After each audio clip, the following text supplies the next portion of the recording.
Welcome back, everyone. This is the Bears Ballroom Radio Network. The following is recorded live and intended for all audiences. Trubisky, being rushed, throws to the end zone for Deion Sims. He's got it for a touchdown. Bears Hour Live.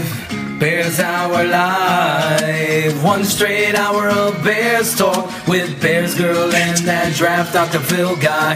Bears Hour Live. Bears Hour Live. Bears Hour Live. One straight hour of Bears talk with Bears Girl and that draft Dr. Phil guy. Coming hard every Monday night, Central 10 East, giving out prescriptions for the Bears fan with the Bear disease. Jumping in the chat room with the bar frogs bringing knowledge. This show's an honors course if his football was a college. Bears Girl the moderator, Dr. Phil is the host. Throwing dimes through the window from the open to the closed. Talking live on the air, that's known for my devotion.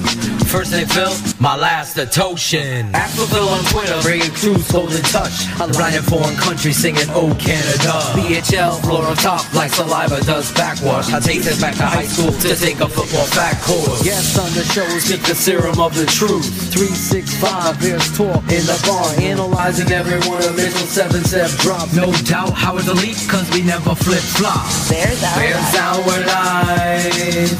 Bears Hour Live. One straight hour of Bears talk with Bears Girl and this draft Dr. Phil guy. Bears Hour Live. Bears Hour Live. Bears Hour Live. One straight hour of Bears talk with Bears Girl and this draft Dr. Phil guy. Bears Hour Live. Bears Hour Live. One straight hour of Bears talk with Bears Girl and this draft Dr. Phil guy. Bears Hour Live. Bears Hour Live. Bears Hour Live. One straight hour of Bears talk with Bears Girl and this draft Dr. Phil guy. Breaking down the film, not a problem, get it straight. Other blogs focus on stats, we focus on the tape. They're down or up, BG's maple syrup. Bears Ballroom worldwide, you never know who'll show up. Marvel flipping pages, the ballrooms make a show. Sometimes we get the mailman without his head and pantyhose. Call HR, the show's about to start. And while you're at it, stick that ballroom sticker on your car. Monday through Friday, the ballroom's got you covered. AHL places tags, cause Fuller's got you smothered. Draft Dr. Phil, it's always hit sticks. Splitting double teams like 96 Hakeem Hicks. Our line keeps growing, Mitchell keeps throwing dimes on time, but in the window weeds blowing. No denying that this show's in collaboration with a fan. Bears Girl moderating, Dr. Phil is the man. Bears Hour Live. The NFC North, where Aaron Rodgers is remarkable.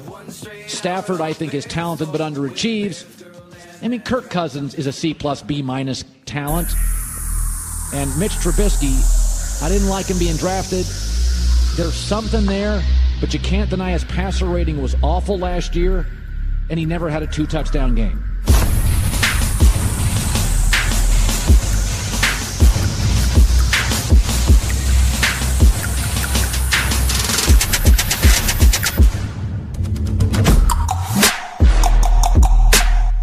Hello, Bears fans. You just heard Colin Cowherd of Fox Sports give his evaluation of the NFC North quarterbacks and grading our Trubisky a D. We'll talk more about that later on. My name is Bears Girl, and I can't believe it's already been 3 weeks since we were last on the air. And now we're only 5 days away from the start of training camp.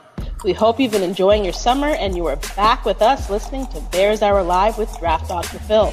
We have a very special guest with us tonight who I won't name until he joins us a little later on.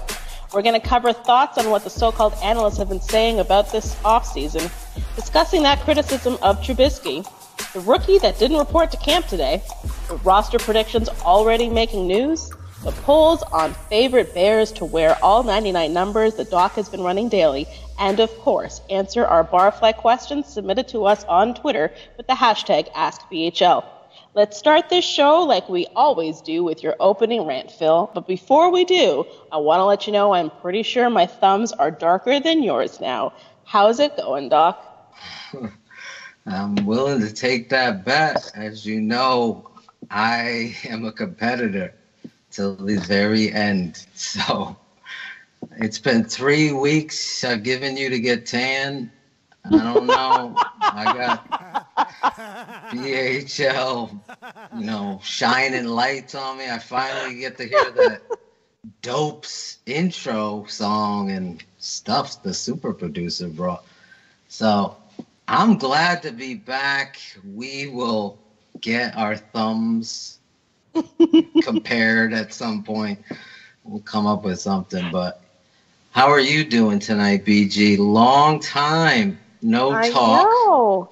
Only DMs and texts. It's not the same. I miss you guys. I've had to put up with Aldo only. It's lonely. I mean, football season can't get here soon enough, BG. I have been dying. Imagine I'm missing football season so much, and I'm getting DMs. When are you guys? Are you doing BHL? When's 100 proof? We're back tonight, guys, and I'm feeling the vibes of this show.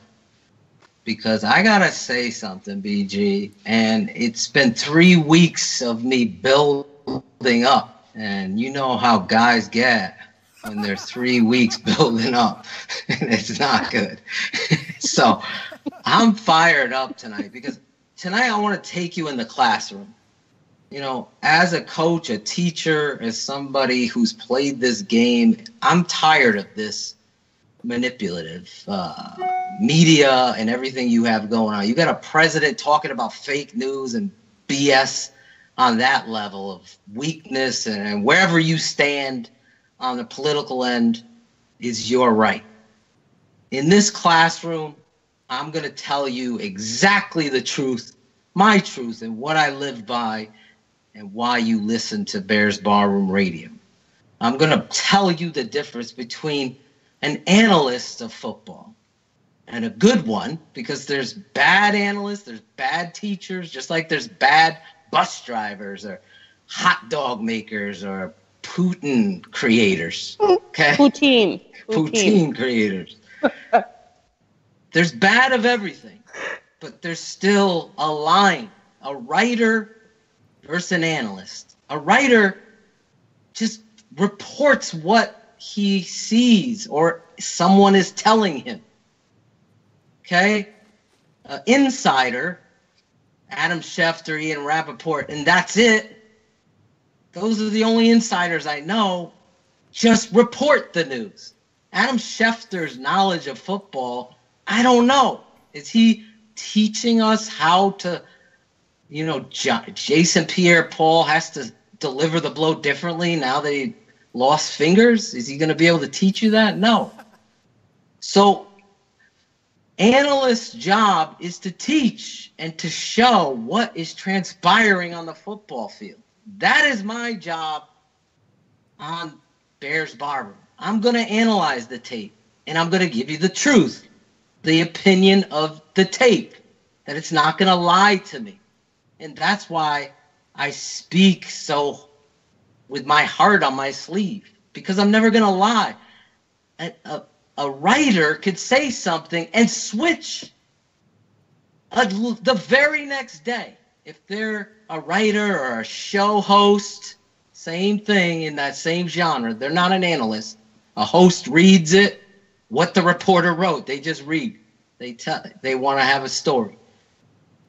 What myself and one of my best friends in the freaking whole world who comes on the show, Shane Marsaw, the smartest man in the barroom, we battle, but I believe in his analysis that he knows what he's talking about.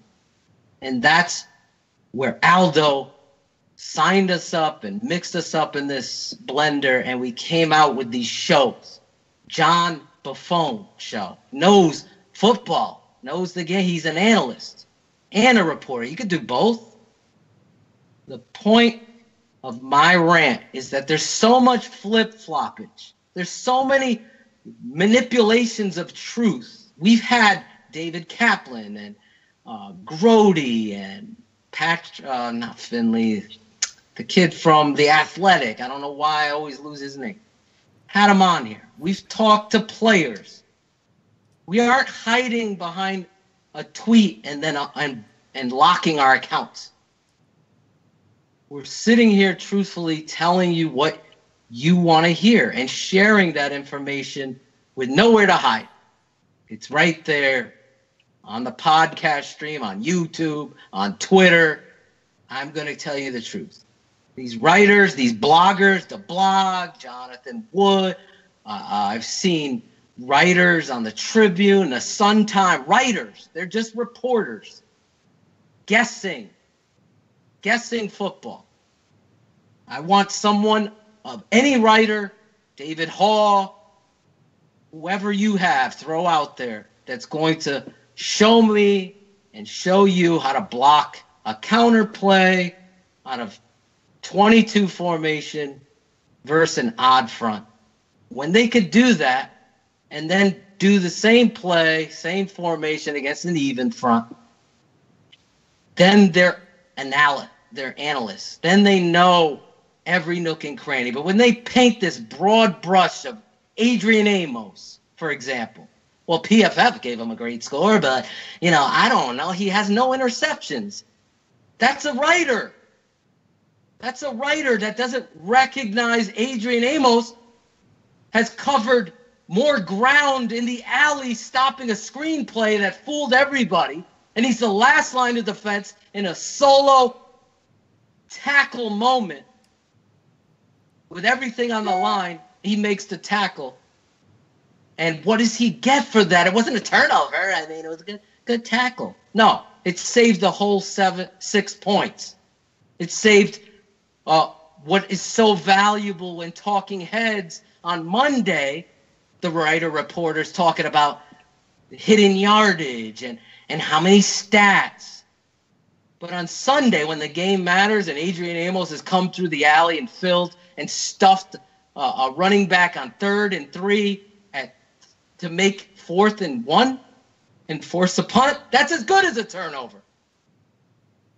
That's as good as a turnover. That's why it's important to recognize the difference. And they get us. They hook us in. They hook Shane in. They hook Aldo in. They hook me in with these PFF scores and these debates. But after 3 weeks of not being able to talk about it, I needed to address the recognition that none of these guys are going based off actual knowledge of the game of football, the technique and what is being asked of the player to do that is managing to do it successfully and isn't given an award trophy for it. And that is the unfortunate line that I'm seeing. And listen, Barflies have done some great things. I know we haven't really gotten to address what you guys have done for Aldo, which was so heartwarming and heartfelt. That is the passion. That's the sauce, if you will, of what we built here. And that is the sauce of what is inspiring this moment of what you're getting differently. What do I wanted to know, what is Shane, what is Aldo bringing to the table differently than all these other podcasts I tried to listen to in my 3-week absence of doing this stuff? And they stunk. I'm not kidding you. When Mike North comes on here and says what he says, and other guests, I'm not being arrogant. I'm being honest. Because if you have no truth, you don't have anything to stand by, and you can switch your story from Tuesday to Thursday, all of a sudden you've changed because you've heard more analytics to go with another point, and you decided then you have no solid ground to stand on. You could hate me, you could love me, you could maybe like me, you could do whatever you want with me. But one thing, everybody on this show, the Bears Barroom, all the Barflies, you are going to know, well, I respect Phil because he tells his truth. And I will never sell out from that. I will never take another job if they say anything about toting the company line. That is not going to happen on this show. I will quit. I honestly will tell Aldo right now, I'm done. I will not say, and he's never asked me. BG has never asked, please tone it down, or please don't say that. They've never done it. And that's why I'm here, because I feel, and you can laugh all you want, but I feel like in this passion where my creativity can be built is therapeutic for me, number one. And number two, I believe something spiritual is calling me to do this. Thus, you got what you got from David Kaplan, Thomas Jones, and et cetera, Kyle Long. And you get their personalities to come out, because I am not afraid, nor of any of my colleagues, to say truthfully, we need to hear this. And tonight, I felt coming back to school to just define, because I know you guys throw these things at me, and it gets me amped up. The blog, I mean, come on. That tweet this week, I don't know how Shane, I don't want to ruin his segment, but Jesus, you have a freaking, you don't even know Raquan Smith isn't signed yet, but you're the place to go for Bears news. This is the kind of stuff I have to call out, because who else is? Is Adam Hogan John's going to call out the blog? Are they going to? No. Is 670 score going to? Is 670 calling up the blog to come on and break down the draft? No. Okay? This is where we live. And we are only going to get further with the passion that you feel from me, that you have in your heart to speak up. And there are Bear fans and barflies that have spoken up and aren't afraid of any kind of whatever to be associated with being a barfly or being a part of Bears Barroom. Listen, this is a family. This is a family show. I've balanced on this balance beam of emotion tonight, and I'm proud that I didn't even curse with how fired up I've been with the writers and the manipulation of these stories that we're going to get into. But I wanted to coach you up. There's an analyst on television, a color guy, and sometimes they don't know their you-know-what from their elbow. They don't know either. They don't even know the roster, and you're in the game. Wait a second, 62? That's Ted Larson. He's calling him somebody else. That kind of stuff happens all the time. And that's why I respect my colleague, Shane. He don't miss a beat. If I see it, he's tweeting at me at the same time. BG can attest as a witness. It's scary sometimes. But the fact is, we care about this team. And I don't think it's coincidental energetically that Aldo put these hashtags up, Christmas albums, change needed to happen, Trubisky now, the coaching change, all of it for the positive light. And we're going to get into the stupidity of what hasn't even transpired, yet there's negativity. So those writers, trust Bears Barroom. I'm sure I'll vet whatever they're writing, because you can ask some of our writers, what do you think of this? I'll tell them. I go, I think you need to work on it harder. Hey, you want the truth, or do you want me to blow smoke up your what and not get the best from you? I always wanted to hear the hardest thing to hear, because I want to be the best I could possibly be. And I just don't think you're getting that still in the Chicago media and talking about this football team, the flip-flopping and the BS. So analyst versus writer, recognize those two and go from there, and have your opinion ready and challenge those writers that you know are full of crap. So the athletic guest that we had on was Kevin Fishman, not Patrick. Kevin Fishman. From the Chicago Sun-Times. Sorry, Kevin. I do like Kevin. Yes. Speaking of being a family, I think our listeners need to know that we spend so much time together that we are actually posting the same tweets in our DMs simultaneously, just like we did this morning with the blog. But what I want to do is talk about another podcast, Under the Center, with from NBC Sports Chicago. I know you had a chance to listen to it because when we talked about this show, you asked us to pull some clips for you. So I've got 4 that our super producer Aldo has pulled that I want to play and have you and our listeners in our chat room, hi guys, react to. The first is from Brian Perez, where he says, the Bears, not a top 20 defense.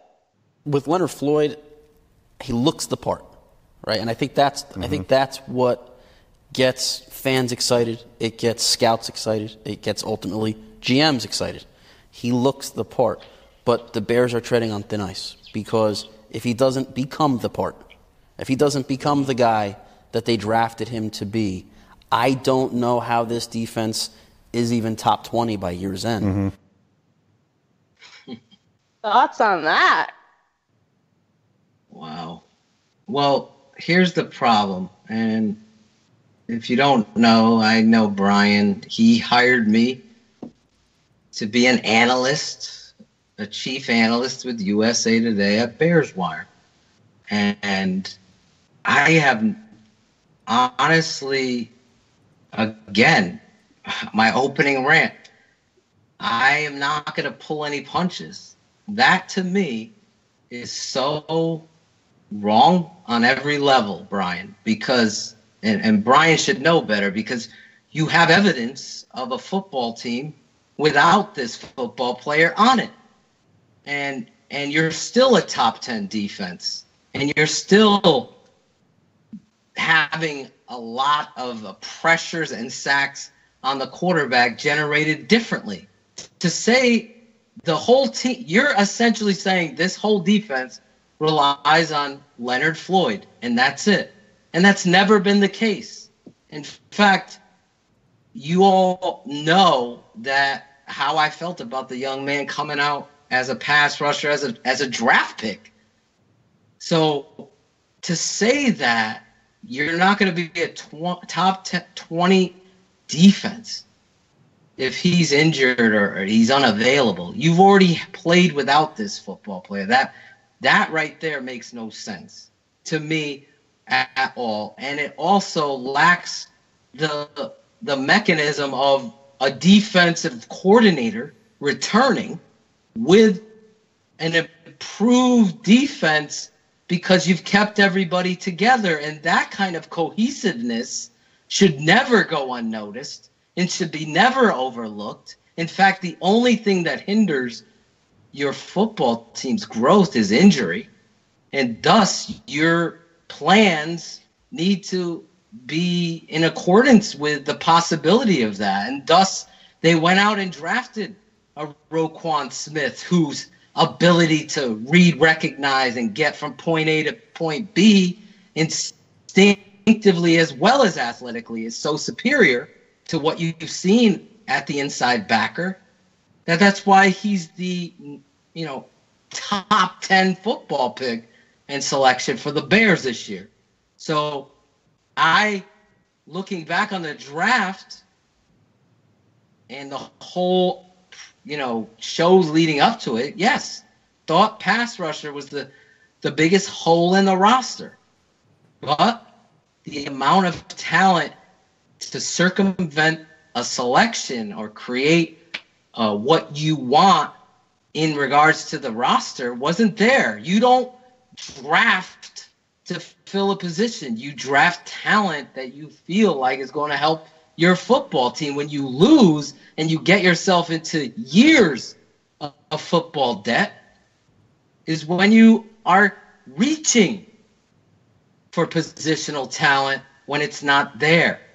And there's other players that you ranked higher. So to me, putting all the bread in the Leonard Floyd basket is quite honestly throwing out what transpired without Leonard Floyd on the football field. And let's not take these things that these were blowout games. The Bears were getting blown out. They were in games.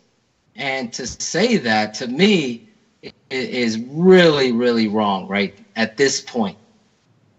So our chat room does love them some Brian, but they are not in love with these comments. And our second clip also comes courtesy of Brian Perez, where he says the Bears offense can't keep up with those of the NFC. The Bears have 6 games against top-level quarterbacks. One's a surefire Hall of Famer in Aaron Rodgers. Kirk Cousins is in the prime of his career, and when he's dialed up, when he's on his game, he's as good as it gets. And Matt Stafford's always capable of dropping 400 yards. If the Bears don't have a guy that can threaten those 3 quarterbacks in those 6 appearances, that's 0-6. I mean, I don't care what Mitchell Trubisky does. I don't care how this offense tries to keep the pace. They're not there yet. They're not going to score with those teams. They're not going to score with those teams. What are you talking about? I mean, what are you talking about? You've thrown football out the whole way because Kirk Cousins is in Minnesota? What has he done? This is a guess that Cousins can generate the Minnesota Vikings out. They did the same thing with Brett Favre. They did it with Sam Bradford, and then had this kid from the street that nobody wanted, leading them into a miraculous, win, courtesy of a freak play. The ridiculousness of these quotes of these players, these quarterbacks, you're 0-6. No matter what Mitch does, you can't generate a pass rush, you're 0-6. So no matter what Jordan Howard has to say, no matter what you saw in that Pittsburgh Steeler game, that could never happen again, according to this theory. And that's, again, wrong. It's completely wrong. You don't have to get a sack to have a pass rush. You can pressure a quarterback into an errant pass. We've seen this schemed up with Vic Fangio with inside backers, and guess what? He got one of the best at doing it in college football. And at Danny Trevathan, and then you got this kid Kwiatkowski who can blitz from the interior. There's many different ways to get a pass rush, number one. Number two, being 0-6 to a team, no matter what, the money quote is no matter what Mitchell Trubisky does, they can't keep up. Who says that? How do you know how explosive the Bears offense is going to be? You're hedging your bet to later say, well, I didn't think they were going to be. But, yeah, I'm an analyst, and I'm ready to be on the bandwagon too. Look at this. Wow, let me diagnose this up. And it really worked. No, put your line right now. You're saying he can't do it, can't catch. Are you guys hearing these things? They can't do it. Mitch can't deliver. He's only played in 13 starts. He can't take the next step. I hope he does. Nobody's saying what he is. I'm telling you what he is. He most definitely can. He's not hamstrung by a stupid offensive coordinator. An offensive coordinator that openly, as Shane has asked every guest we've had on the show besides Thomas Jones about Dowell Loggins and his moment where he talked about the defense dictating to the offense.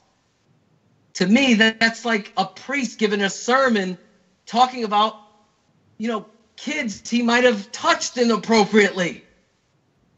That's the worst sin you could give in football is tell anybody that you're being out-coached every week. That's Dowell's confession. How is Mitch going to take a step with that kind of philosophy?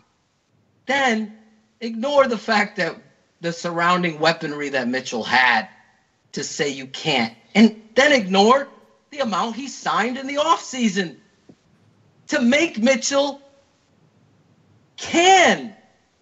How about that? How about the fact you signed all these off-season contracts with Taylor Gabriel and Allen Robinson and Trey Burton, for God's sake, to help your quarterback do and be in a scoring matchup where you can go back and forth. And then the cherry on top of all this can't is ignoring the most important thing that I've always said. And granted, I'm not a realtor in Chicago, or I'm not a blogger in freaking New York, I'm talking to you right now. Coaching matters more than any person has ever told you in the NFL. It's the only professional sport, in my mind, that it really is over the 50% mark in a game that matters. They were out-coached. You hear it all the time. It isn't cliche. It is coming up with a game plan to take away somebody's weakness, to exploit somebody's weakness.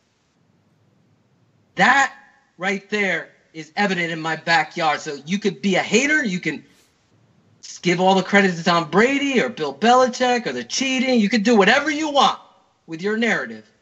At the end of the day, if you're being honest and you're the coach of whatever team you decide is your favorite, and you're going up against the New England Patriots, the first thing you're going to say, besides I got to stop Tom Brady today, is I got to be ready to coach my butt off because I'm going up against the best. So Brian is completely ignoring the head coaching hire with the philosophy and aggressive and everything you've heard a million times on the show. He's also ignoring the talent surrounding Mitchell Trubisky last year and this year improved, and he's also denying the running game of Jordan Howard because he's saying the offense can't do it. Well, Jordan Howard did it against stacked boxes. Why do I say that all the time? It's because everybody knew it was coming and they couldn't stop it. Well, how about this? Now they're not going to know what's coming. How are they going to stop him then? Ask yourself that. So I'm all for being honest. If you want to be pro-negative, and that's what this is totally that. And it's tormented me that this is NBC selling this crap to a fan base that's starving for football. And this is what you're selling, that it can't without a pass rush. The Bears are done. So Ryan Pace should have did what I said and drafted Davenport and got that pass rush for everybody, and then said, well, he didn't work out, so we can't win.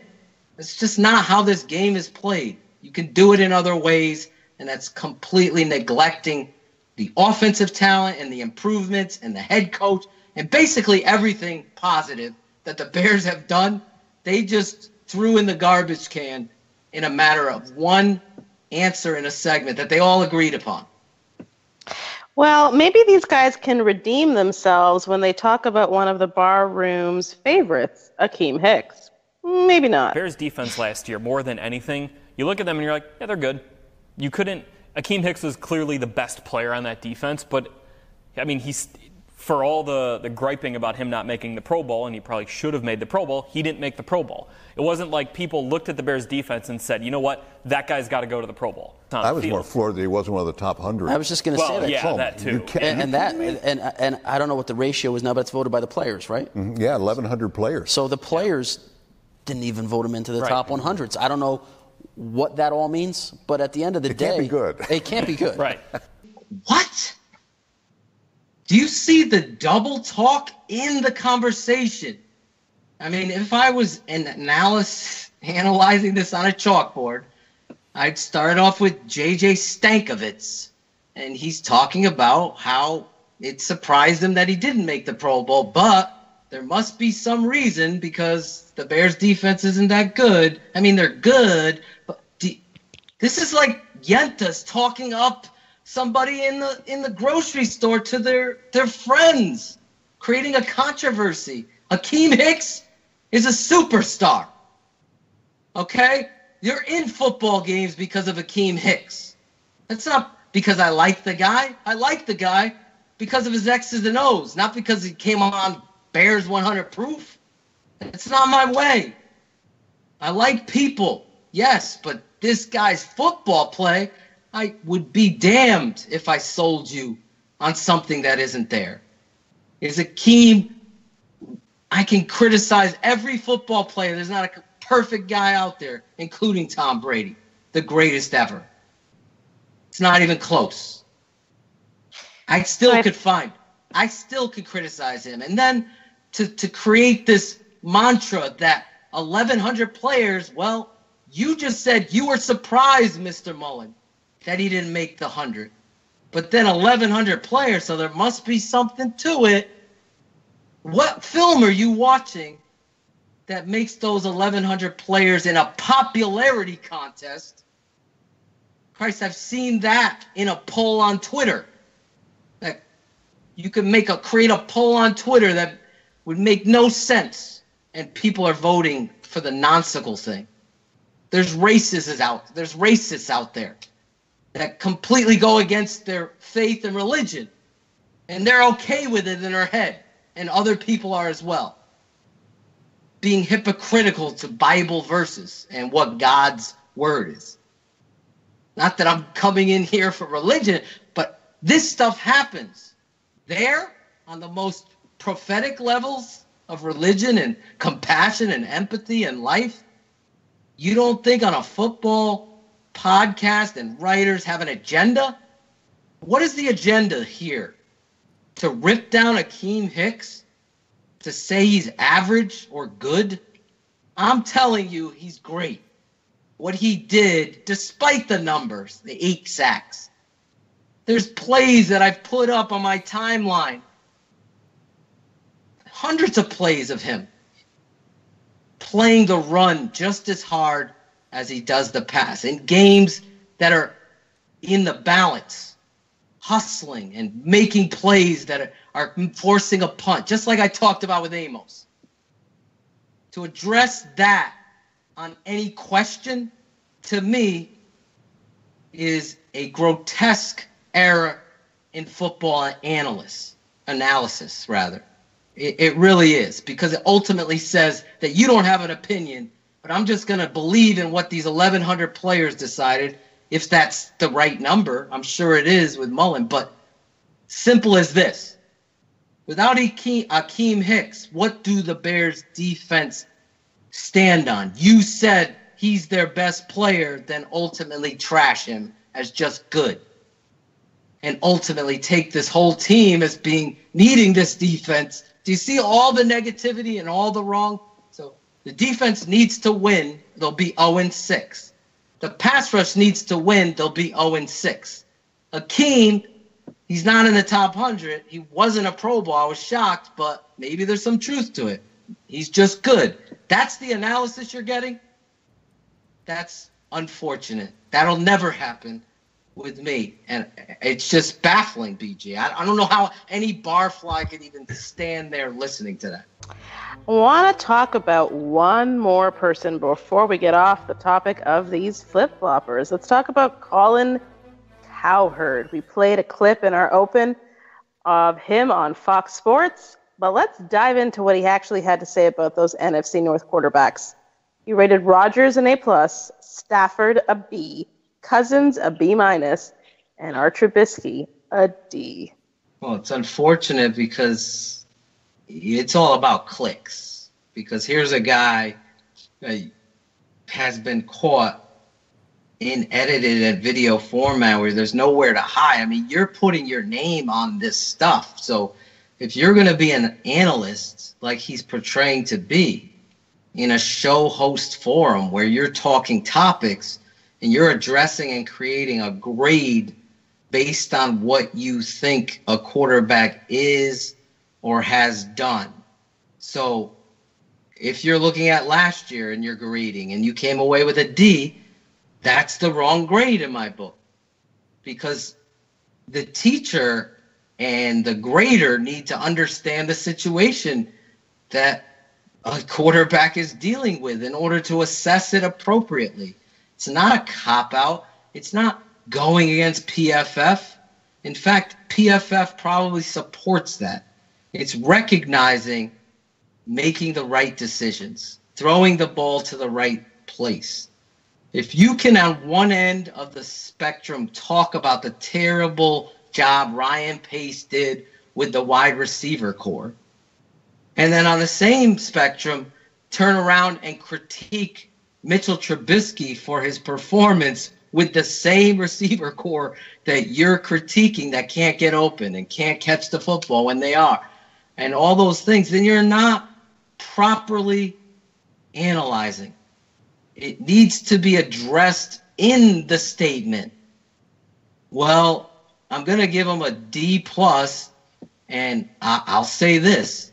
Had he probably had this receiver or whatever, and you analyze it appropriately, what he's doing is getting a click, getting the Bears fan. And let me say this, Bears Twitter, according to the people that I know, is one of the highest and most active fan base on Twitter.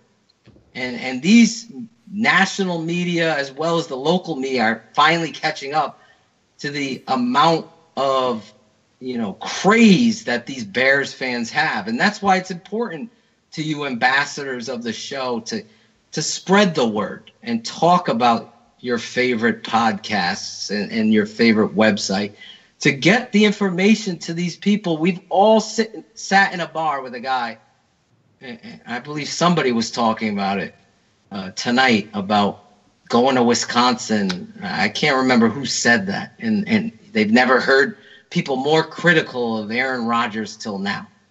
And to me, you're always going to find people that are contrarians. That's just their way. They just never see the light. They never understand. They're the absolute worst coaches. I've been around a contrarian coach. It's a loser's bet.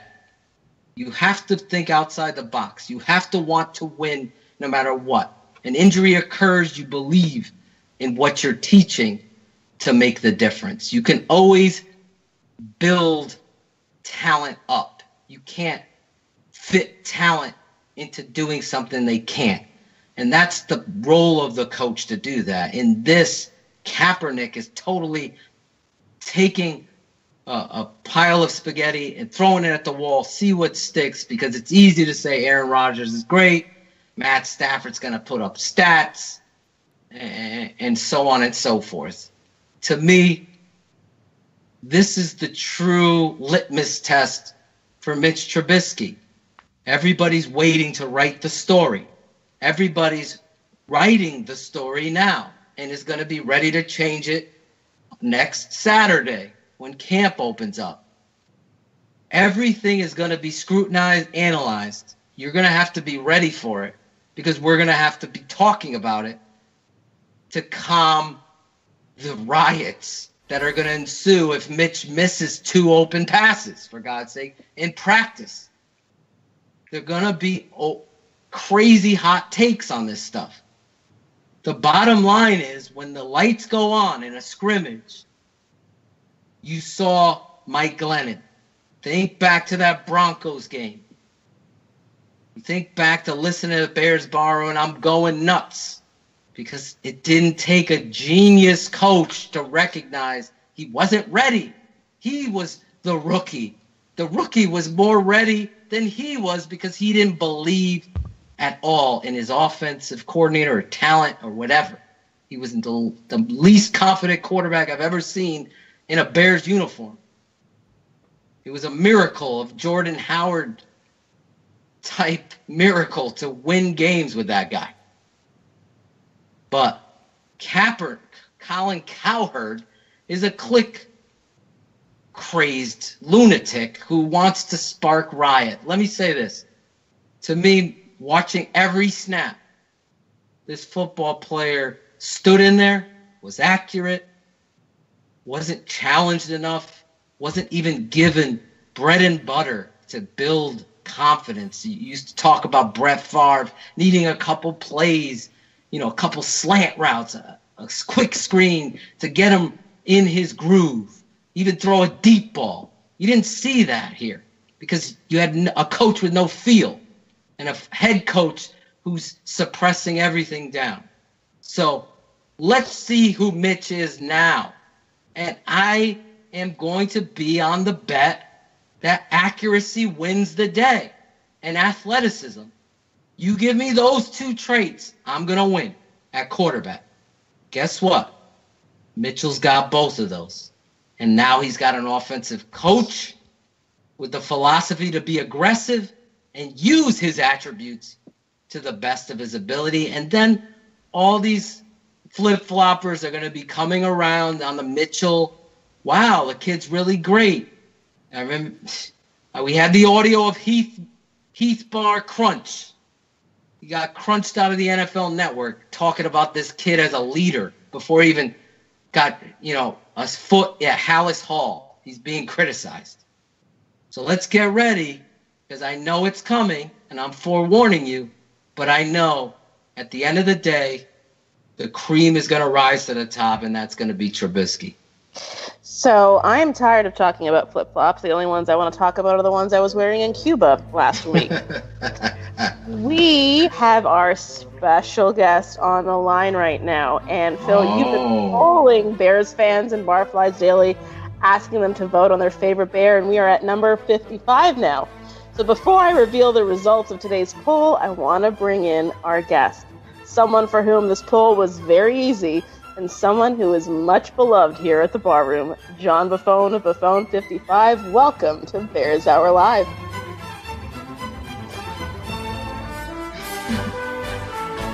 The John Buffone segment. I'm coming off the top rope. How are we doing, Barflies? Look at this guy. My first appearance in prime time. I'm happy to be here. And it won't be your last. Tell you what, you guys pulled me out. I was having some prosciutto. I was having a nice glass of wine. You guys pulled me away from that to talk about this poll that is just skewed. I don't like it. Yeah, John. I've been doing these polls. I've been trying to get the top 99 jerseys. Who wore it best? And I knew that this poll today at almost the halfway mark, 55, has special meaning to you and your family and all of us at the show, really. And I know Aldo has shared that this was his childhood hero. And in you being on the show, I don't vote in these polls, and I know you were fired up about it, but yeah, talk about what you feel and how you're feeling about this. I mean, so far, I've had moments where I just didn't agree with what the Twitter sphere and the Barflies were voting on. And today, I knew this was going to be a tough one. And I got to say this before you speak on it. I was more surprised than anything that Otis Wilson, in regards to the Bears and the 85 Bears and the love there, didn't get as much support. I thought he was going to walk away with this. In my guesstimate, that wasn't my opinion. That was just how I thought the fan base was going to vote. So it ended up really surprising me today.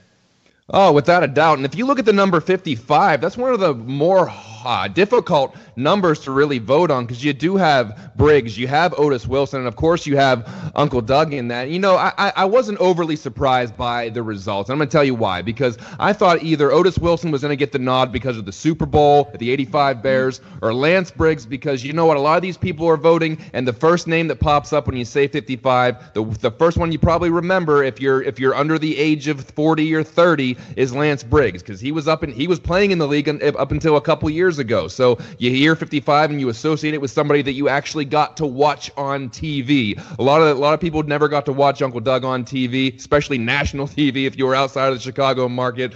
Maybe if you were a little bit older, you remember the 85 Bears and Otis Wilson. So I'll be honest, I understood the results, but if you're going to ask me who the best that ever wore 55 is, give me a guy who played 14 years and got his ass dragged through the dirt for all 14 years and had to put up with some terrible teams and still went out there every time and wanted to rip somebody down to the ground with him. So I don't care what the poll says. I know who wore 55 best. Yeah, I mean, when you talk about a warrior, I don't know if I ever got to tell you, but I got to meet your uncle one time when I went to Chicago, and the epitome of what you don't expect from a football player and even a person in the broadcast. There's people that are very arrogant and very, bougie that aren't going to give you the time of day. But I came from Connecticut. I drove there to go to Soldier Field to see the Bears. And there's your uncle there doing a little bit of a meet and greet before he went on the radio, and to say he wasn't the kindest and asking me questions and talking to me, and that kind of epitome of what he brought to the football field, and like you said, dragging his bones basically across to do whatever it took for the blue, orange, and white, it says a lot about him. To me, it always left that impression on me that that's the kind of person I want to be. No matter where I get and how famous or whatever I do, I always, honestly, I'm not just saying this because you're on the air, I always talked about it. Here's this guy that was an unbelievable football player, that was a kind and compassionate human being to the common fan. He didn't know me from Adam and took his time out. So, I know there's a lot of pride in this. I didn't vote in this, and I honestly think this was the toughest one so far because all three clearly were, great candidates, and it's just one of those things that happens. I think recency bias definitely plays a role in this, but there's a lot of historical guys out there getting fired up with some of these polls. Oh, sure. And I mean, I'm not taking anything away from Lance Briggs. He's one of the best Bears of all time. And I mean, I understand if someone's only seen Briggs play and they've only got to read about Doug Buffone or Otis Wilson, then yeah, it's going to be an easy pick. But I want to thank you for your words, what you said about my uncle. And you're absolutely right, because what you heard in the broadcast booth is exactly what he was outside of the broadcast booth. Whenever he would come home, he was the same fired up guy who was just wanting to talk to people. He loved talking to people. So with that was honestly no act, and I think that was probably one of his best draws. Was he was so genuine. He was just this guy who loved to talk football, and he was just a regular guy who everybody seemed to be drawn to. So I think, like you said, it's hard to believe that he was a better man than he was a football player. But anybody who ever met him knows that is the case. So, like I said, I get the results of the poll, but if you want my opinion, which is clearly biased, but I'm going to give it to you anyway, he is the best one to ever wear that number. But that being said, all great Bears. I'm not gonna knock anybody for winning that one. So for our listeners on the line and those that will be listening into the podcast tomorrow who haven't seen the poll, I want to give them the results. Vincent Smith had 1%, Otis Wilson 17%, Doug Buffone at 19%, and Lance Briggs with a sweep at 63%. Yeah, you expected that. Maybe from not that margin, but when I saw it laid out there, I remember, and I'll be honest with you, I was waiting for this day because I'm waiting. I'm like, okay, on Monday, that's 55. I'm getting ready for it.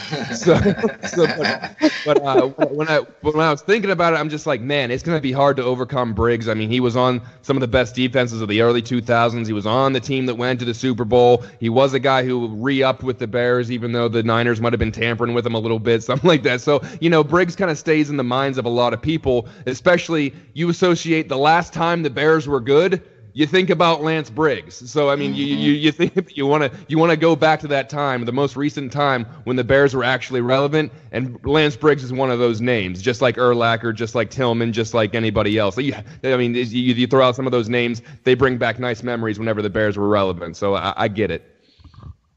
Well, the one thing I do want to say in regards to your uncle, not only the tremendous football player and the person, and I could say this with authority, what I said about John's uncle Doug, Lance Briggs would probably be the utter opposite of that in regards to how he interacts with people. And I've had a firsthand experience of that.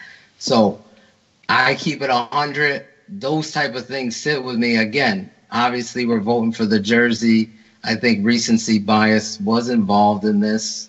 But again, I was wrong because I predicted that Otis Wilson was going to win this, and he didn't. I was a little surprised today, and it's not to take away from any of them. But it's been a great exercise, John, because you would be surprised some of the former players in my DMs talking to me, getting, I was a little upset I didn't win. And I'm thanks sure there's for doing that. There's reason why they do it, I'm sure.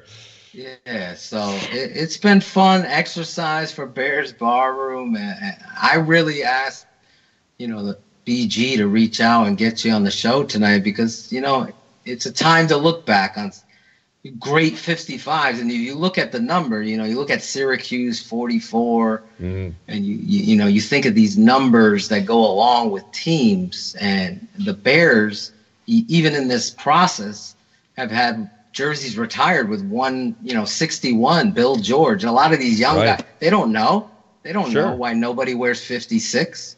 So this exercise has been informative.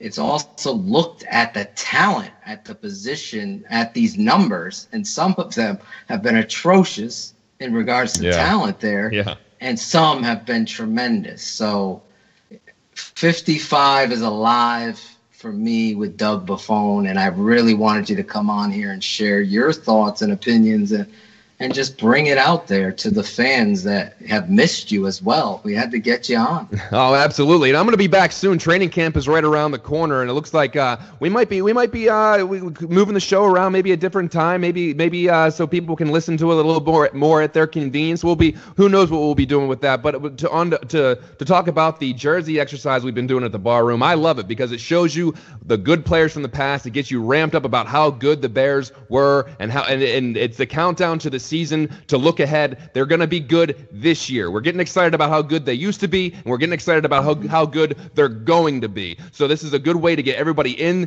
the mood, into that Bears season mode. I know I'm already been there. I've been in there since they fired John Fox. I'm in that. I'm fired up. I'm ready to go right now. I'm pretty pumped up. So I'm ready for the season to start right now, and I think this is a great way to keep everybody engaged and keep that intensity level up, because once September comes around, they gotta go and face the Packers. I'm ready to just set the tone week 1 and beat the Packers.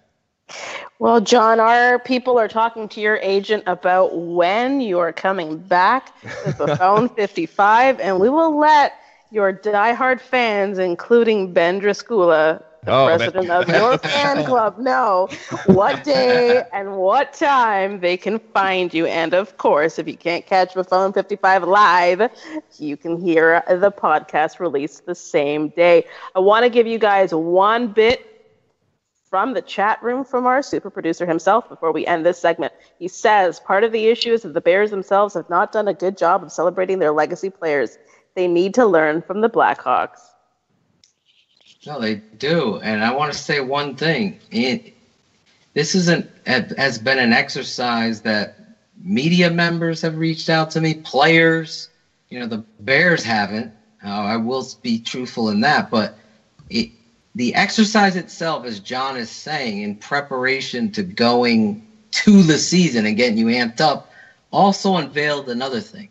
The retired numbers hinder, in my opinion, the football team in and above itself.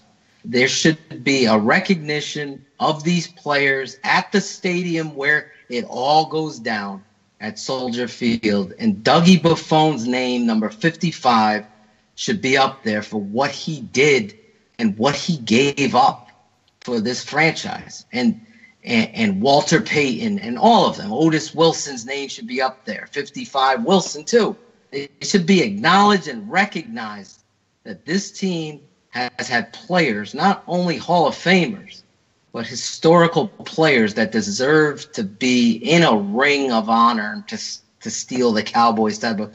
But you come up with something. I'm sure our fans and myself could come up with some name to reward and acknowledge what these players mean to the football team. Otherwise, they get lost in history. There's been a lot of people. I totally forgot about that guy. I totally forgot about Vincent Smith and Joe Kane and some of these players that played for the Bears and did what your uncle did. I talked about Todd Perry, a guard from Kentucky that would bury who I thought was the greatest football player, John Randall for the Vikings. And what he did for the Bears, he's not talked about. But if there was some sort of Hall of Fame for the Bears on site or Ring of Honor or whatever display room, to remember back to these warriors and gladiators, for lack of a better term, it's much needed. After doing this exercise, it is. It really is. Oh, you're right. And for the most, you could make an argument that the Bears are the most historic franchise in the National Football League. And if you're going to just let that go under the rug, then you're not the most historic football team, because your history will fade away. People aren't going to remember these guys anymore. These fans that love those guys, they're eventually going to die off. And how are the younger generation going to understand where this franchise was to where it got? They're not going to understand the legacy of the franchise. And if you don't understand that, then you're not going to be a very tuned in fan, because you're just going to watch the guys that are on TV, and if the team sucks, you're not going to have any kind of loyalty to it, because you don't know how good they used to be. So that's a poor job to try to bridge the past to the present, because without that, you don't have much of a future. So Frankie Myers in the chat room says Aldo and all of you were right. Once the players are out the door, it's like the organization forgets about them. Michael G. also acknowledges that he only voted a handful of times for that exact reason. Some of those names were completely unrecognizable to him. And whose fault is that? The Bears. That is the Bears' fault. And John, Bears Barroom has uncovered a lot. And we're in people's ears. We're in their faces, wherever they want to define wherever we are. But one thing we can do is fight for what is truthful and a rightful cause. Mm-hmm. In talking, we had no script, people, on this. But as I'm talking to John and I'm looking at what I've done with the numbers and bringing these players back and them reaching out, wanted to be a part of this. Like, yeah, I did play for the Bears, recognize me. Some of these guys are rewarded by media positions and they're known. Others are not. So you're right. The Bears organization has done a terrible job with the most historic football team, the charter franchise. If it wasn't for the old man Hallis, there is no NFL. It's You're the right. truth. It is the absolute truth. He believed in the game, and he took everything he had to do it. And you would think that their own bloodline would fight for what he believed in, and that was the Chicago Bears and pro football, that you need a Hall of Fame. The Green Bay Packers, I'm being texted right now, have a Hall of Fame at Lambeau Field. That those Packer fans know every guy. Jerry, whatever, I don't even know Packers because I don't want to know them. But at least they recognize and support the history of the franchise and their players. That a guy like Doug Buffone isn't recognized. Yeah, it's unfortunate. It really is. And even like a Dennis McKinnon, a guy who was on the 85 team, and people know him because of that. But his story and what he battled and the type of offense and what he did, he was a warrior. He should be recognized and remembered for the players they are, and all of these guys should be. And it's unfortunate. Even I learned a little bit in the process about some of these players as well, like a Wally Chambers. Here was a guy ahead of his time on a crappy team like Doug, and really was a tremendous player. So well, let me ask you this real quick. Once some of these old sports writers and these old broadcasters and these old analysts and then fans as they get older, let's say you and I, and we're all gone. Let's say it's 30, 40, 50 years down the road. Who talks about these players then? Where does anybody learn about these players then? If there's literally no reference for you to, there's nothing in your face telling you about these people, you're not going to actively seek that out unless there's something presented to you. So if you don't have that, then all of those names that you just rattled off that have serious significance within the Bears organization, and they were the pillars that built this franchise from where it started back then to where it is now, if you have absolutely nothing presented to the public about that, their legacy fades away. So Frankie Myers, Chachi in the chat room, just dropped an idea on all of us that we are going to pick up first thing tomorrow morning.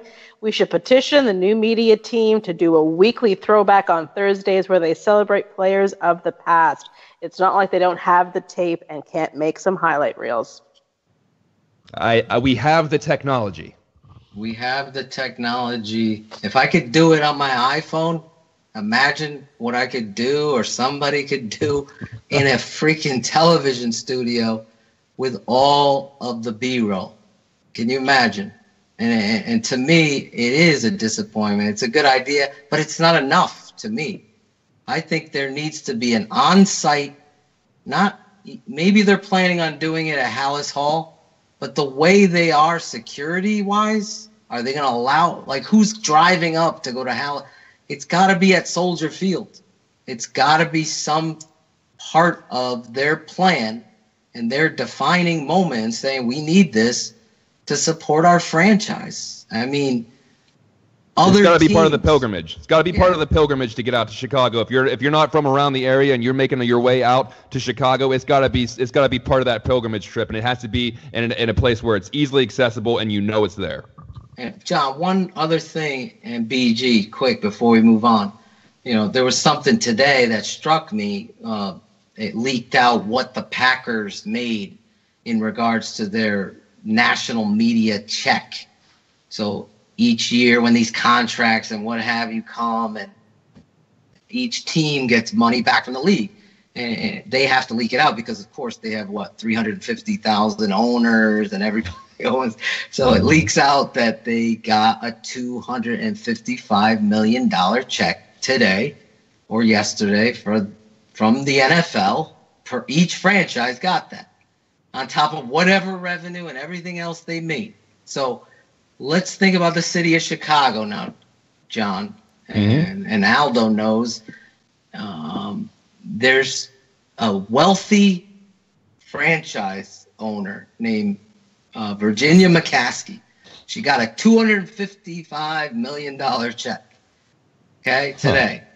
How about we buy one of these blundering, buildings or whatever that's not, and let's put it, like you said, in downtown Chicago, on Michigan Ave, the Chicago Bears Hall of Fame. You think fans from around the world, this fan base travels second only to the Steelers. That, to me, says a lot about the fans, especially in these losing times. You don't think fans would come and storm the city to go to the Bears Hall of Fame?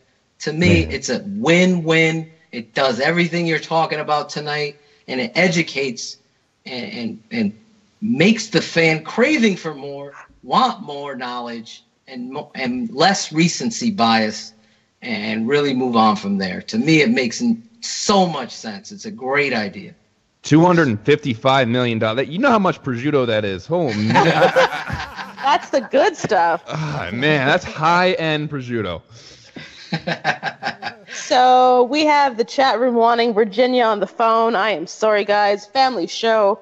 We will get Virginia back on the line with us on our 100 Proof, which we are taping on Wednesday night. John, thank you for being with us last minute and giving so much of your time to us and our Barflies. Do you want to stick around, or do you need to get going? I got another appointment coming up. I'm high in demand. You know that. So.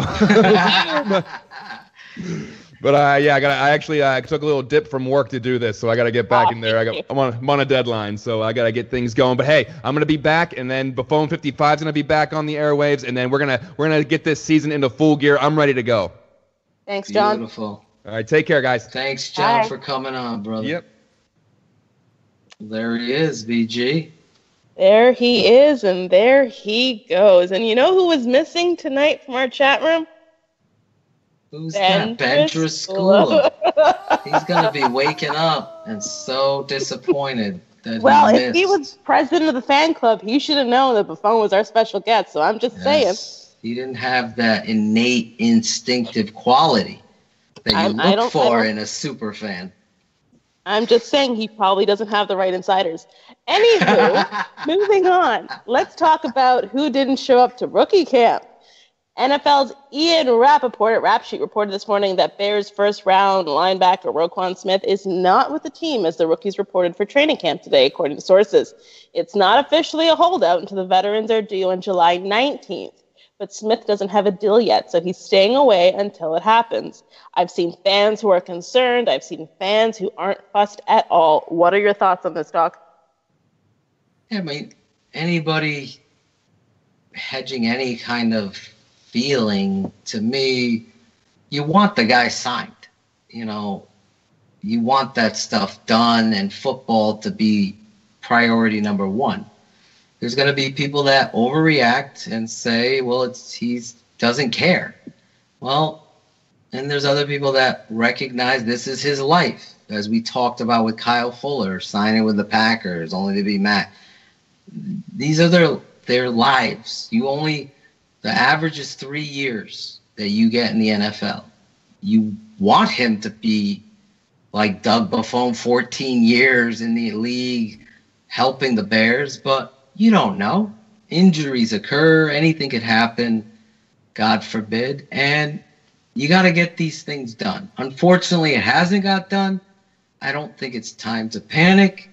I think, as the smartest man said to me today, there's language, because usually these things are offset. The seventh pick in the draft got this much this year. Last year, you're getting 10% more. We're going to guarantee. Usually they're fighting over some sort of guaranteed, language or money to be made. It's always about money. And unfortunately, he hasn't agreed. To me, I'm not upset about it at all. I think he'll be here. And I think the Bears want to get this done, especially with a new coach. And they don't want any distractions. So, if it leads into next week, or I know some people have compared the Joey Bosa stuff. To me, that's not a comparison, because that is an entirely different position. It's an entirely different skill set. It's entirely different, responsibility for the football player. So a quarterback holding out, a middle linebacker is essentially your quarterback on the defense. So to me, you start getting concerned if it's going into, padded practices and he's not there and they're fighting over nickels and dimes or millions of dollars and cents. To me, that's when you get concerned. But right now, no. I really think, from what I have heard, this is going to get done and he'll be in and we'll move forward on it. However, contracts get messy sometimes. We had our issues with BG signing, so that got a little messy. So you never know. The holdout could be. She said she went to Cuba. I'll just let you know, keeping it 100. It was a contract thing. No, I'm sorry. No, but it did take you guys 4 months to sign me. I'm just saying. Yeah, I think we wait and see on this. We don't panic. And July 21st was a great day in the history of humankind. We know you were born. Exactly. So the Bear, if he's not there that day, then I'm going to be honest, and probably Shane's going to tell me to calm down, and I'll get fired up, because you got to be there, be ready. So if it leaks into next week, then you start getting concerned. In this day and age, I agree with what I've been told, that this is going to get ironed out this week and it'll be in.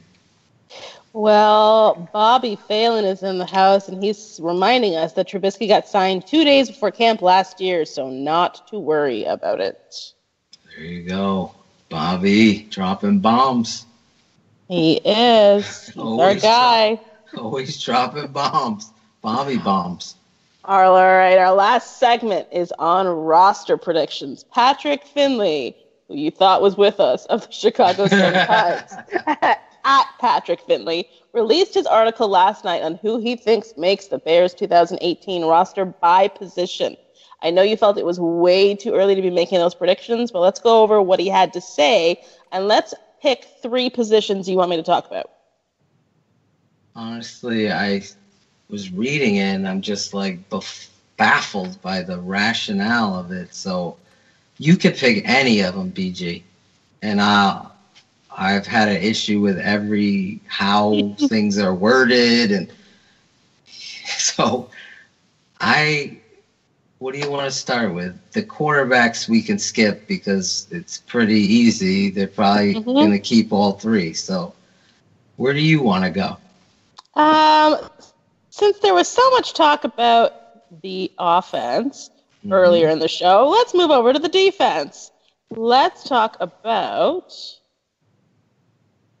scrolling through. My God, Jesus, this article is so fucking long. Talk about the safeties. Yeah, let's do it. He says they'll keep 4. They're in. Amos and Jackson. They're on the bubble. Deion Bush, DeAndre Houston Carson, and DeAndre Hall. And they're out. Nick Orr. Now, again, he's not seen Nick Orr 1 rep in pads. So I'm sure Patrick is doing this as this is fun, or this is what we do annually, get people talking. But, obviously the safeties, he's got them.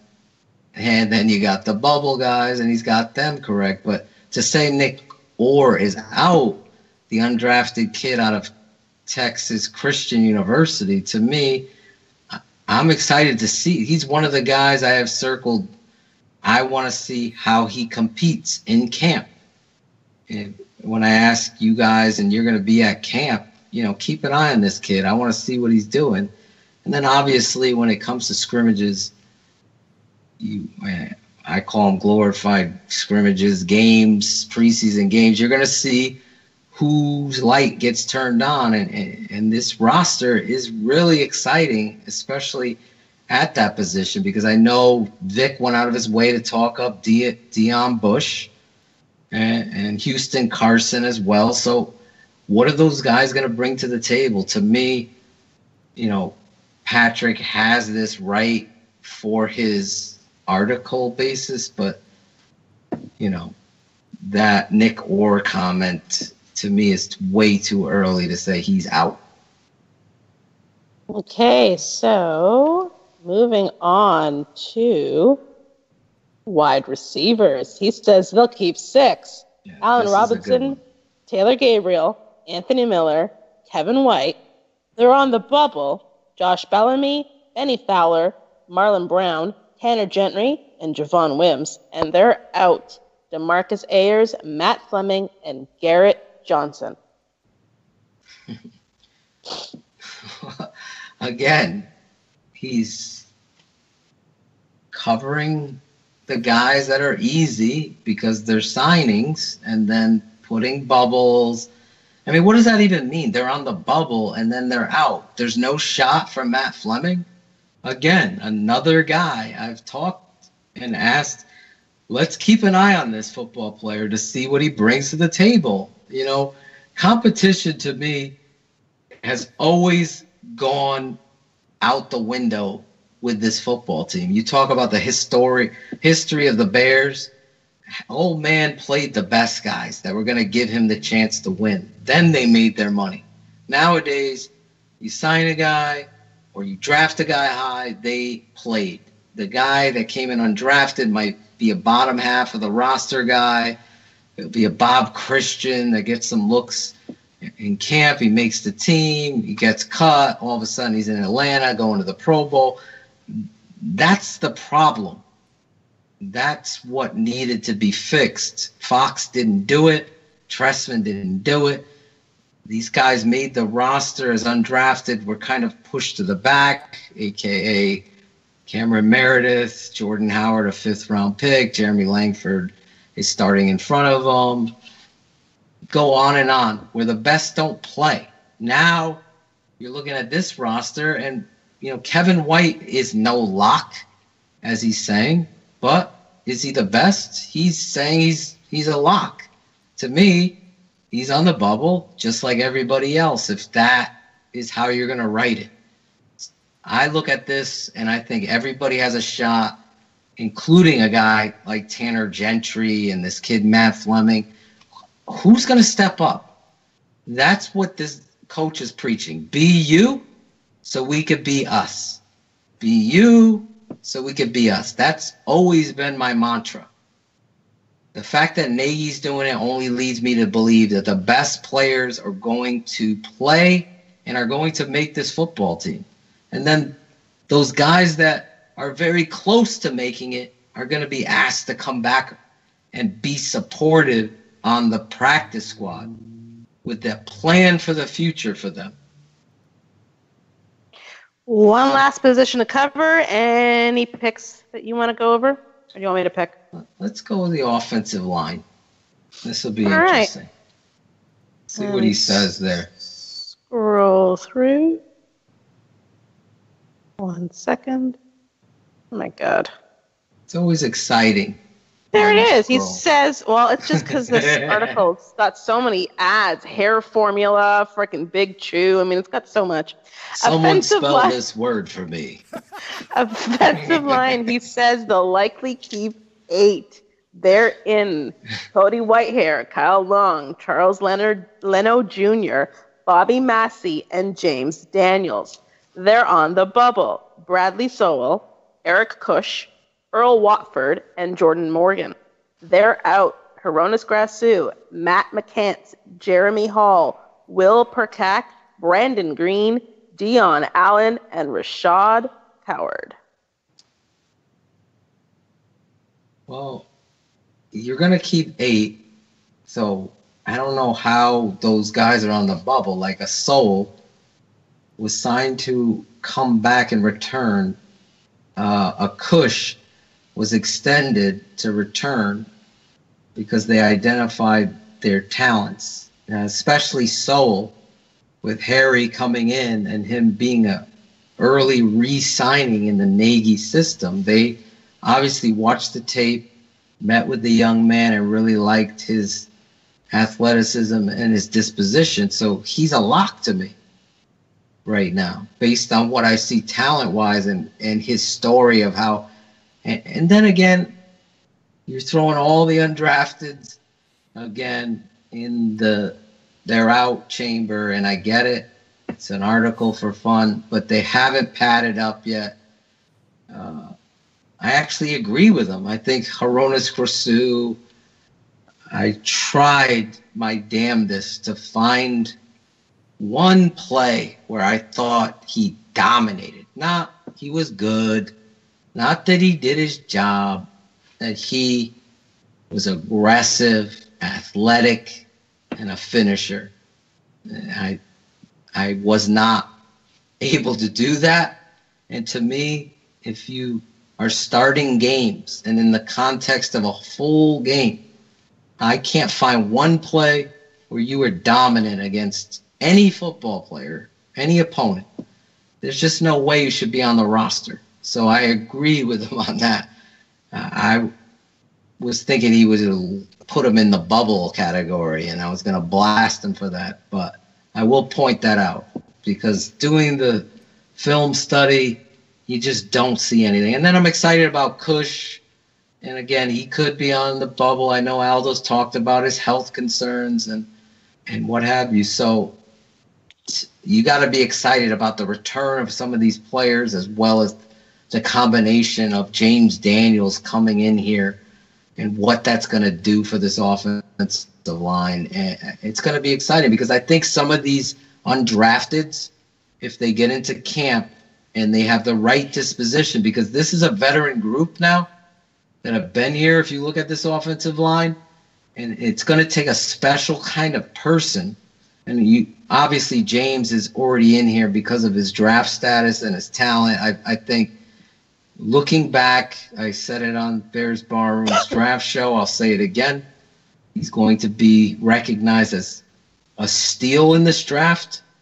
I think he'll end up being talked about more than people's golden jacket football player in Indianapolis. I think he's that good of a football player at 20 years old that the ceiling is so much higher with that football player than it is athletically or age-wise with what people were wanting, and obviously we've beaten it to death in Quentin Nelson. So getting that football player in the second round, to me, is a steal.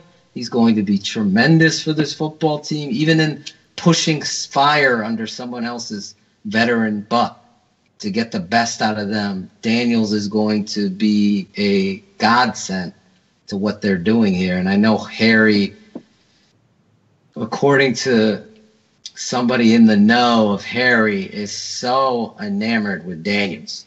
So if people were wondering if Harry was involved with that pick, I'm going to say an exuberant, excited yes was Harry Heaston with this football player. So that's great news for the Bears. I don't know how it couldn't be. Again, coaching is going to be so much better on the offensive line. I think you're going to see a lot of false fronts and fronts blocked appropriately that you didn't see before. And this talent here in the undrafted market that he's saying is out, like the kid, Allen, the kid from Hawaii, these guys have athletic talent that could be untapped. Jordan Morgan, to see what they bring to the table. This is going to be one of the most exciting positions to see the second team play. That other scouts and other teams are going to be looking at the Bears roster to pluck offensive linemen concerns me. But you're going to keep 8 or 9 of these guys, and hopefully you pick the right ones. But it's exciting to see this kind of depth coming in a couple weeks now. We're going to get to see them in pads, and that's when it really embarked. All the 40s, all the underwear Olympics, BG, all the Hall of Fame jackets that came in that April, they're all put aside, and the pads come out. That's when the true, as John was talking about his Uncle Doug, that's where the true Warriors decide who's the best. Because I'm sure Doug didn't win many events at the Underwear Olympics. But on the football field, he won a bunch of games. And those types of players, I can go through the history. Again, undrafted free agents versus first overall picks. And again, there's a lot, probably more undrafted free agents. But the showcase of analyzing positions, and don't we all want to draft Hall of Famers? I know Diddy does. So you got to find them. You have the first pick. You want to pick a Hall of Famer, as the Giants GM was talking about Saquon, going to be a Hall of Fame talent. So that's what his job is. Undrafted, there's more of those in the Hall of Fame than there are first overall picks in the draft. And I believe there's more undrafteds, and I'll have to check it, but I believe there's more undrafted than there are first round selected football players in the Hall of Fame. So that's why you got to play the best. You got to find the talent. And I think more so than ever, that whole be you, be us is going to help this franchise so much on Sundays, because you're going to unroot the talent finally and put it in position to win and coach it up. And that's really got me excited to see this team next week. And you know what? Getting an extra game is going to be helpful to assess these players. And it's not a negative to me, especially with a new coach. You're going to get more game reps for young players to build this roster. And they've really turned it around from old to young. So I'm excited, BG. I know Bears Bar Room is excited, and Barflies. And if you're listening to the podcast, appreciate you going in there, leaving a review, give it a like, and keep coming back. We are going to be here with you all season long, and got so many things in store for you. Well, I think one of the slogans coming out of Hallis Hall that is truly reminiscent of the bar room and Bears fans and Barflies is be obsessed. because we are. Yes. Good news is we've already answered all of our Ask BHL questions through our show. So let me give you guys an update on our schedule. We are back every week until the end of the 2018 season, guys. We have a new 100 proof and a new Bears on Tap coming at you this week as well. While you're waiting, check out bearsbarroom.com, where Aldo will have a new post, as well as Tooch and Bearlissimo working on another article for us. Thank you for your patience on our swag shop. We are putting the final touches and making sure our samples meet our standards before we let you buy them. We also want to welcome Jacob, who joined our team about 2 weeks ago now, and he will be working on our marketing efforts. Phil, I know you've had a lot to say. Any final thoughts? No, just keep it here, tuned in. I know I got fired up tonight. It's been a long time coming. We had to get it all out. We got to, breathe now. We can settle down and get ready for this week with 100 proof. Got some surprises and creative stuff coming there. Then you got On Tap this week. So I'm excited. Bearlissimo and Tooch, another article. Is Tooch going to top his last one? It's been good stuff. Trey had a great article. Go over there, check those out. I'm excited about what's coming for Bears Bar Room and what we're bringing to the table. I appreciate you all tuning in tonight. I appreciate John coming on and talking about the polls. And I appreciate all of you guys joining in on the polls and retweeting it and sending it and tagging some of the players in it. Has been tremendous. I know it's meant a lot to them as well as the bar room. So keep it going. I appreciate it. And au revoir, as BG would say in Canada. If I was having some in Quebec, I would. So, oh God, really? Not on this show, Aldo. Come on. Don't give away any drops for tomorrow. Wednesday.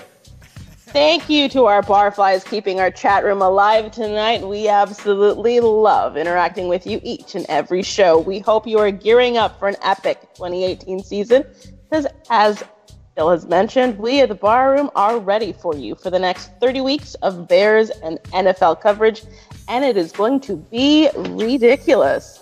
This is what some of you had to say in the chat room tonight. We had Frankie Myers say, "I missed y'all too. Phil spazzing is warming my heart. We are back." Michael G said Hicks will make the Pro Bowl this year. Gaines report in the house, and he says, write it down, Hicks will get 10 to 12 sacks this year.